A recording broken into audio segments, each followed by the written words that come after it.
Good afternoon, everyone, and we are going to be talking about the Family First Prevention Services Act. You might remember that we talked a little bit about it at the May 2018 meeting.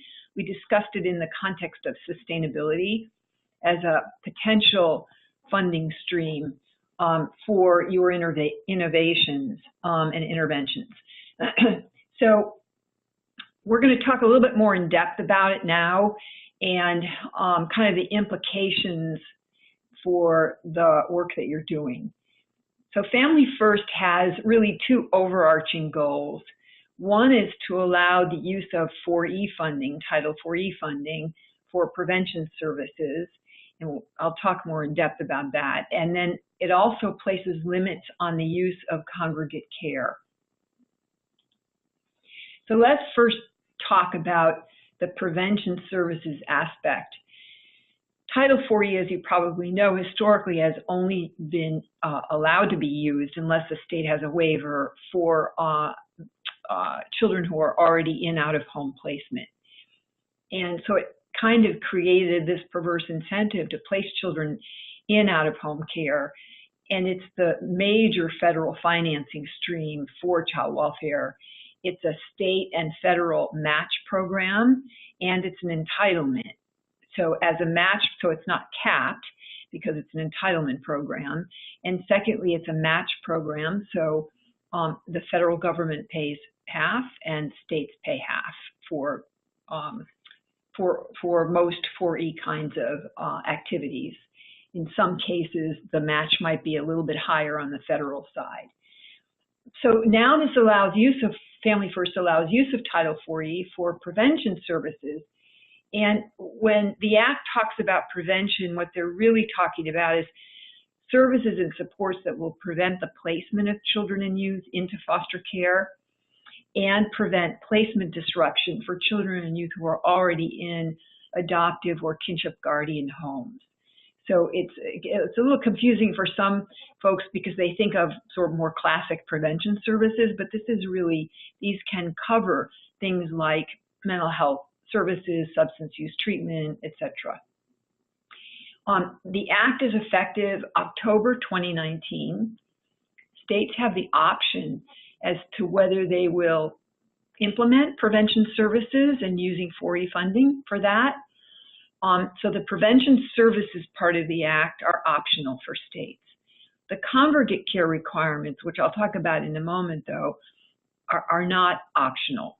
The prevention services can be provided for 12 months and in certain circumstances can be extended beyond that, and cover services to address mental health challenges of both children, youth, and their parents, caregivers, substance use treatment, and in-home parent skill-based programs, including parent education, individual and family counseling. And the Act also allows for reimbursement for kinship navigator programs. The eligible populations for Family First prevention services include parents or relatives who are caring for children and youth who are, quote, candidates for foster care. As the Act describes those children, those are children who are and youth who are at imminent risk of entering foster care, but who can remain safely at home with services and supports. Eligible populations also include adoptive parents and relative guardians, where placement disruption is an issue, and youth in foster care who are pregnant or already parents. So you can see in terms of eligible populations, in terms of the work that you're doing, many of you are working with or implementing interventions that are focused on these populations. And the Act also provides that eligible children, youth, parents, and kinship caregivers are eligible for services regardless of whether they meet the AFDC income eligibility requirements for 4E reimbursement. So in effect, it waives income limits. And the Act also extends to age 23 supports for youth transitioning out of foster care and extends to age 26 eligibility for education and training vouchers. The Act stipulates that prevention services, the services have to be either a promising practice, a supported practice, or a well-supported practice. And 50% of the services must be a well-supported practice. I'll return to that in a moment as well. The services also have to be trauma-informed. Apt Associates was awarded a contract by the Children's Bureau to create the Title 4E Prevention Services Clearinghouse to maintain, in effect, a register listing of services and supports that can be provided under Family First. Excuse me. 4E reimbursement also allows for kinship navigator programs that, again, meet promising, supported, or well-supported practice requirements, and again, regardless of whether the child meets AFDC income eligibility. The funds can also be used for training and administration related to the provision of prevention services, including data collection and reporting. Many of you also are engaged in a lot of training. You're trying to change data systems. So that's another thing to keep in mind. The first services that were selected and listed in the clearinghouse came out in a November 30 program instruction from the Children's Bureau. And at the end of this PowerPoint, there are links to all of the various federal guidance and letters that have been issued. The services covered, you'll recognize many of them as manualized evidence-based programs, so they are going to fit that well-supported category. So it's covering things like parent-child interaction therapy, multisystemic therapy, nurse-family partnership programs, and certain kinship navigator programs like KinTech. This program instruction indicated that the selected initial programs met two of the following conditions. They were recommended from state or local governments. They were rated by the California Evidence-Based Clearinghouse. They were evaluated through Title 4E waiver demonstration programs. They were recipients of a Family Connection discretionary grant. They were recommendations from federal partners, including the Substance Abuse Mental Health Services Administration. The program instruction on November 30th also indicated, however, that additional services, that this was just an initial listing, that additional services will be forthcoming and that will be issued on a rolling basis, and that the Children's Bureau indicated that they will give particular consideration to services that are recommended by state and local administrators. And that's really important because I think the administration wants to hear from states what are the services and supports that you're finding effective, that you want to include in your prevention services plans. And so it's important that states are vocal about what they're doing and feel are effective and have some evidence that they're effective. There will be performance measures and data collection requirements with regard to prevention services. Specifically, states will have to report on the services that are provided, the expense associated with them, the duration for each child, and then the placement status of the child at the beginning and end of the 12-month service period, and whether the child or youth enters foster care within 2 years. Let me switch for a moment from the prevention services to the congregate care requirements. The Act places limits on the use of congregate and group care. The states can seek a 2-year delay to 2021 on those requirements, but then the funding for the prevention services is delayed as well. So one of the things to find out is whether your states have requested a deferment, a 2-year deferment, and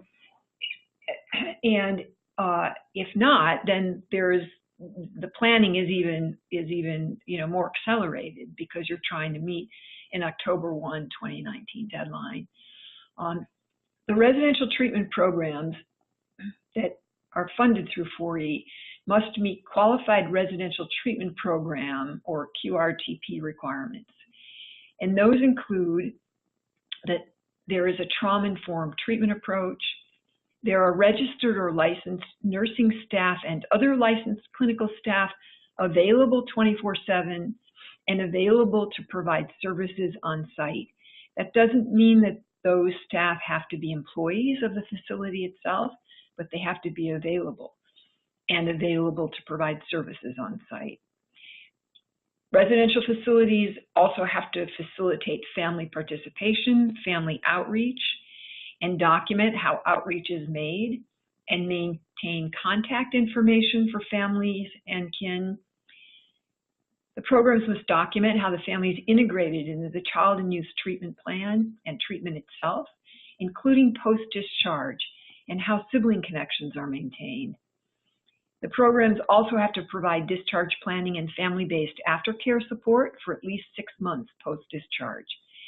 And they must be licensed and nationally accredited. So it's ramping up the quality requirements for residential programs, at the same time placing limits on them. So children have to be assessed to determine appropriateness of placement, and the assessment must be done within 30 days of placement in a qualified residential treatment program. The assessment has to be done by a trained professional or licensed clinician who is not a state employee or employee of the residential facility. That can be waived if the state can demonstrate objectivity.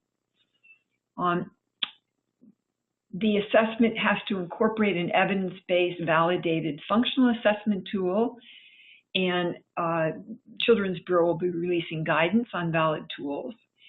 The assessment also must be done in conjunction with the child and or youth's family and permanency team, including neighbors, clergy, kin, etc.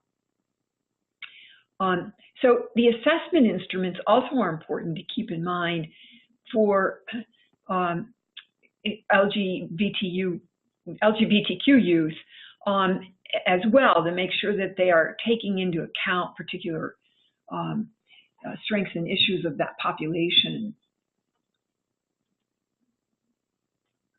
The Children's Bureau has requested that states provided by November, this past November, certification of their intent to request a delay of the congregate care requirements, as I've mentioned.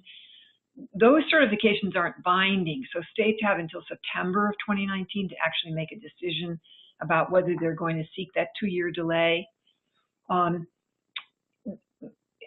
also wanted to just mention that Family First residential requirements are unlikely to apply to psychiatric residential treatment programs, or PRTs, which are 100% Medicaid funded, and they're also unlikely to apply to residential programs that are funded 100% with state or local general revenue, that is, that don't use 48 monies. So there's a potential to cost shift to Medicaid and to other systems, and it's really important that states are taking a coordinated approach with state child welfare and local child welfare, particularly in county structured systems, which some of you are, like Ohio, for example, that there is coordination with the counties and between state child welfare and Medicaid in particular, as well as child behavioral health systems. There's also a requirement that states certify that Family First changes will not increase the number of youth entering juvenile justice. So a coordinated cross-agency approach is really critical to the planning and implementation of Family First, both on the congregate care side and on the prevention services side, because you don't want Family First dollars being used, for example, for mental health or substance use treatment services that could be paid for by Medicaid. You want to use your dollars efficiently and maximize your resources. Some of your interventions might not be eligible for Medicaid funding, but could be possibly Family First services, particularly if you have data that are showing effectiveness. The Children's Bureau is going to be issuing, it has been issuing program instructions and information memoranda rather than engaging in a lengthy regulatory process. So if you look at the October 1, 2018 letter from Acting Commissioner Jerry Milner, it kind of lays out the approach they're taking, and again, the link to that is included at the end of these slides. The most recent guidance included that November 30th program instruction on prevention services that included that list that I just went through of the initial list of services. And then also a January 2nd, 2019 letter to state child welfare directors that has additional info on the criteria for prevention services. That letter indicates that by April of 2019, the Children's Bureau, by way of the 4E Prevention Services Clearinghouse, is going to issue what they're calling the Prevention Services Clearinghouse Handbook of Standards and Procedures. This will contain a more detailed description of the revised initial criteria, procedures for systematic review and re-review, and definitions of key terminology. So it will make it clearer to states and other stakeholders what the process will be for reviewing services and supports that states want to put forth. And all programs and services will then have to be rated using the handbook criteria. So that's, as soon as we get that and it's issued and we get it, we'll make it available, to everyone. But that will be really important to take a look at. So let's just talk about Family First in general, takeaways. It clearly presents opportunities for child welfare, behavioral health, and Medicaid to expand mental health and substance use services and supports to families and caregivers, and expand training for family-driven and youth-guided practices, and obtain better data on mental health and substance use services, as well as improve, obviously, the quality of residential care. The Act can help to address common concerns across these systems, such as high out-of-home placement rates, high placement disruption rates, insufficient access to effective services in the home and community, challenges to intervening early, and poor performance on quality measures. And you're engaged in interventions in the quick that also are addressing many of these concerns. So there's crossover between what you're trying to do and the objectives of Family First. So let's talk about takeaways in particular for the quick. So your interventions, as I mentioned earlier, could be included in state prevention plans as either a promising, a supported, or a well-supported practice. Some of the interventions, like family acceptance, for example, could be perhaps a well-supported practice. Others may fall more into a promising category. But what you're saying to your state child welfare folks who are involved in putting together the Family First plan is that what you're doing is specifically addressing the needs of a high-risk group of youth with SOGI and their parents and caregivers who are at risk for foster care placement and placement disruption if those youth are already in adoptive or kinship guardian homes. Again, some of your interventions fall into these larger categories of in-home parent skill-based programs, including parent education, for example, and individual and family counseling. Some of the things you're doing are, in fact, that. Mental health, some fall into the category of mental health and or substance use services. Some of you that are using a cognitive behavioral therapy or motivational interviewing kinds of approaches. And you could be doing some things related to kinship navigator services. So you can make the case that youth with SOGI are a particularly high-risk population, and that LIS interventions are drawing on the literature and experience about best practice. I mean, that's what this quick is based on. And that the Children's Bureau is supporting these interventions in its support for this quick.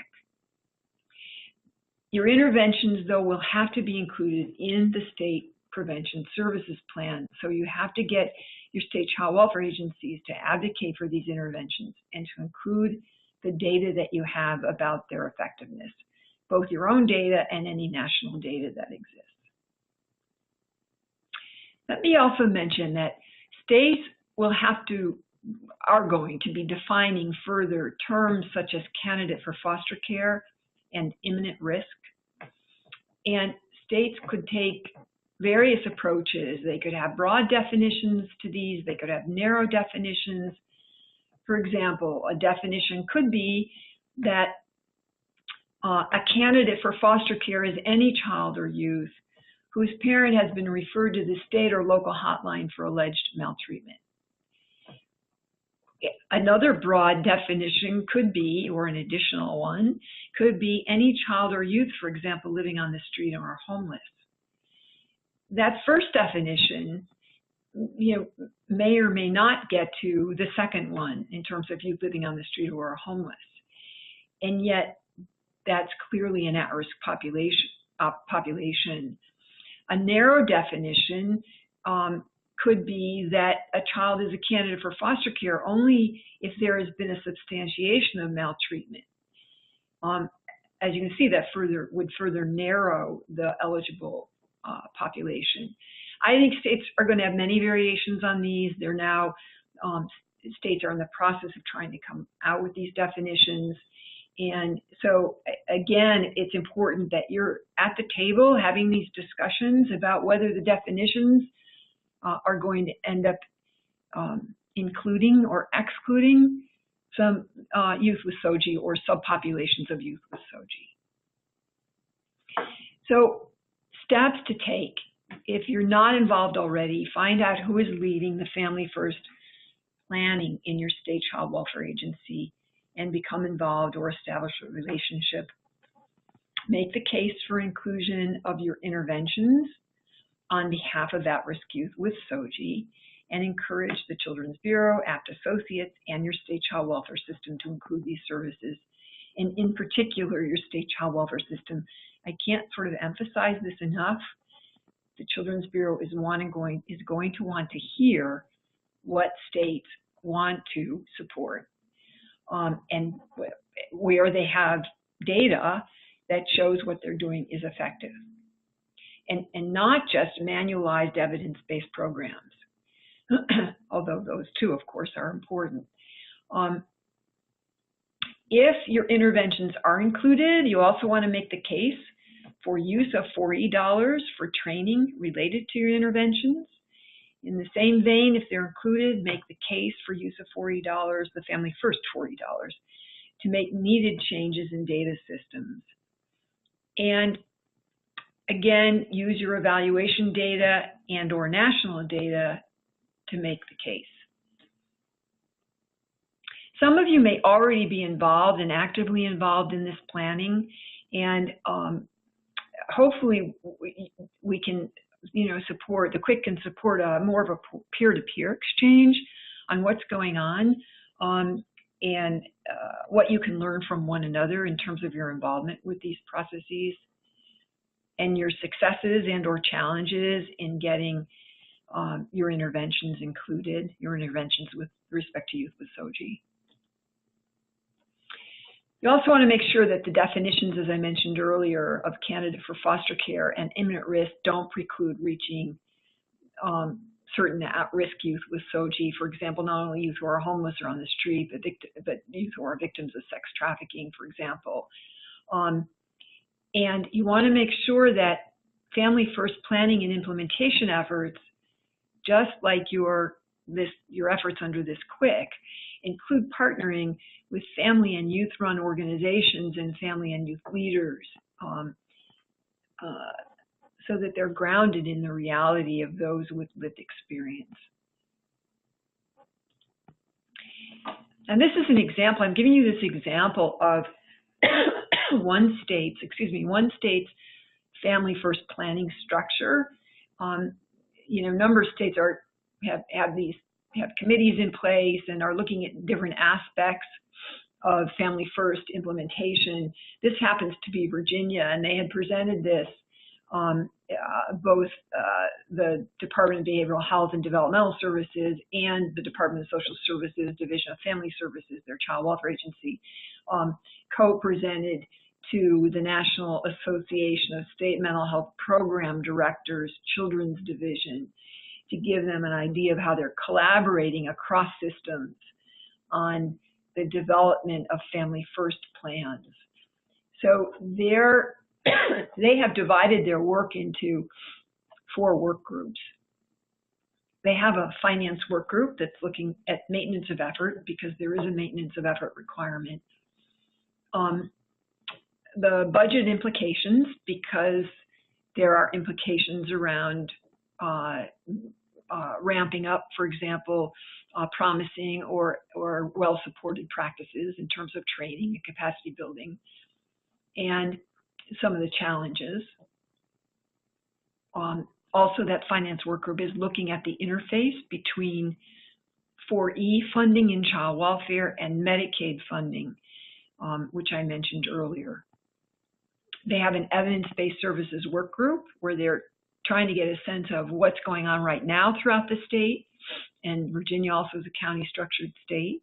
Are there pockets of innovation locally that they should be drawing on? Again, they're looking at what Medicaid and some of these other systems already are covering and doing. And they cite as a challenge the delay on the part of the federal clearinghouse in coming out with a list of services.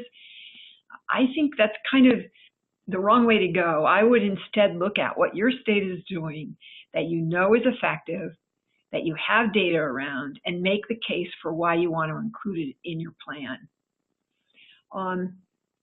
They have a prevention services work group, and that group is trying to define key terms, as I'd mentioned, like candidate for foster care. They're trying to lay out a continuum of prevention services from universal to targeted. They're providing feedback, organizing feedback, and providing feedback for the clearinghouse, the federal clearinghouse. And then they also have an appropriate foster care placement work group, which is making recommendations around the assessment that has to be in place for children entering residential care. They're providing feedback regarding the development of federal foster home model licensing standards, which is also a section of this act that I didn't really go into a lot of detail, any detail about in this call, but we can later if needed. And they're looking at various code changes and regulatory changes that might have to be made to meet the qualified residential treatment program requirements in Family First. So that just gives you an idea of how one state is organizing their work. And you know, the more you kind of know about Family First and you know what some of the issues and challenges are through the lens of your work around youth with SOGI, the more effective you can be in influencing the structure and the planning that's going on in your own states.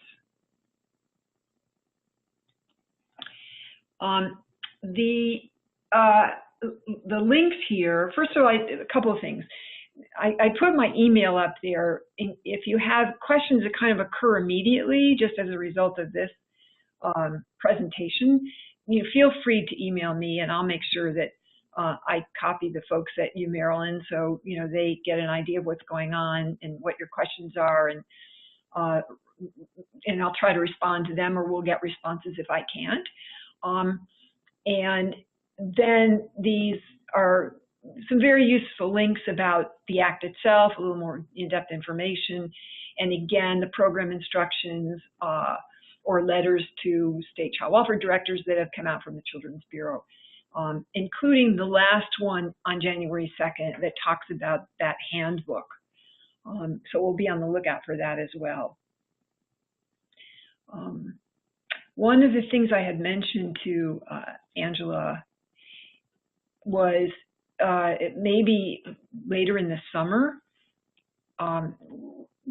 we'd have another discussion around Family First that would be truly more of a discussion. I can update everyone on anything new that's come about between now and say, you know, mid or late summer. And then, but but more importantly, have a discussion with all of you about what your efforts have been, what successes you've had, etc. So on that note, I'll end. I'm sorry I couldn't be with you in person, and I'm happy we could do the recording. Thanks.